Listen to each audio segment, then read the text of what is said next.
I'm going to dunk on social media for a minute because I think it's bad. Thank you. We do this on social media all the time, don't we? We see something that gets posted and it's bad. And we're like, oh, thoughts and prayers. And then we don't pray for it, right? Or the one that's maybe more honest and also just as pointless, sending good thoughts. You see that one?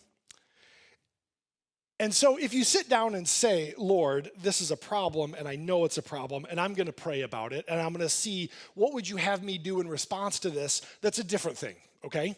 But if you just type out thoughts and prayers and hit send, and then you're good, and you feel like, you know what, that was my role, you haven't done anything. And then there's a whole group of people that get really angry about saying thoughts and prayers because they view it as an excuse to not do anything. And sometimes it is.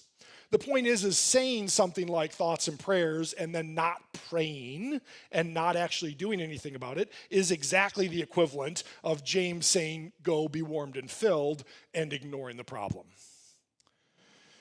Grant Osborne, who was a pastor and theologian in Chicago, explains it this way. Behind the seemingly kind phrases was a refusal to help. They were actually saying, may God provide you food and clothes because we don't plan to lift a finger to help you.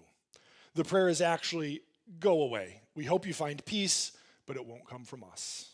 If we say we believe in God, then we have to act in a way that is consistent with God's character, which means if someone has a need, we need to meet that because that's God's character, that he meets needs. And this is where the reality of who God is collides with the way that I live my life. I don't have to save the world, but God invites us to participate in the needs that we see.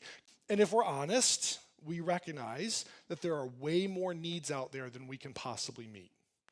In fact, there's more needs out there than all of us can possibly meet. That's a part of just acknowledging that we live in a sinful and broken world. But it's important for us to be before God and say, okay, Lord, I can't meet all of the needs because I'm not you, but also I know that you want me to participate with you in meeting those needs. Where do you want me to step up? What do you want me to do?